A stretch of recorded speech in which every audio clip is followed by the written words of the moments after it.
పిల్లలు noodles pasta కావాలని అడుగుతూ ఉంటారు కదా. మనం వద్దన్నా నాకు కావాలి అని అడుగుతూ ఉంటారు. అప్పుడప్పుడు ఖచ్చితంగా చేయించాల్సి వస్తుంది. బయట తినిపించడం కన్నా ఇంట్లోనే మనం ఏదో ఒక విధంగా చేసి పెడితే బాగుంటుంది కదా.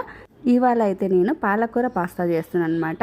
దానికోసం ముందుగా ప్యాన్ తీసుకొని అందులో ఆయిల్ వేసి, ఆయిల్ వేడెక్కిన తర్వాత అందులో ఆనియన్స్, సన్నగా కట్ చేసిన వెల్లుల్లి, ఎండుమిర్చి, కరివేపాకు వేసి కాసేపు వేగిన తర్వాత అందులో మనం గ్రైండ్ చేసి పెట్టుకున్న పాలకూర, 2 పచ్చిమిర్చి పేస్ట్ అనమాట, అది వేసి కాసేపు వేయించి అందులో పసుపు కొద్దిగా వేసి మిక్సీ గిన్నెలోని కొన్ని వాటర్, ఎక్కువ వేసుకోకూడదు, కొన్ని వాటర్, పాలకూర పేస్ట్ కొట్టాం కదా కొన్ని వాటర్ వేసి కాసేపు వేయించుకొని అందులో మనం ఆల్రెడీ ఉడికించి పెట్టుకున్న పాస్తాని వేసి కొద్దిసేపు కలిపేసి అందులో పిల్లలు ఎంతో ఇష్టంగా ఇష్టపడే చిల్లీ ఫ్లేక్స్ కూడా వేస్తే పిల్లలకు చాలా ఇష్టంగా తింటారు. నేను ఇందులో ఎక్కడ కారపొడి కానీ, ఎటువంటి మసాలాలు కానీ, ఎటువంటి సాసులు కానీ, కెచప్లు కానీ ఏది వేయట్లేదండి. పిల్లలు అడిగినప్పుడు ఈ విధంగా ఎంతో హెల్తీగా చేసి పెడితే కన్నా వాళ్ళు ఇష్టంగా తింటారు, ఆరోగ్యంగా ఉంటారు కదా.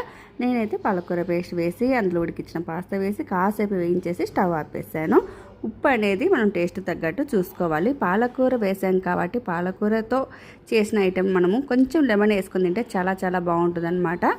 కాకపోతే స్టవ్ ఆన్లో ఉండగా లెమన్ పిండుకోకూడదు కాబట్టి మనం సర్వ్ చేసుకునేప్పుడు తినే ముందు కాస్త లెమన్ పిండుకొని మీకు ఇష్టమైతే ఆనియన్స్ కొన్ని వేసుకొని చక్కగా తినేయచ్చు.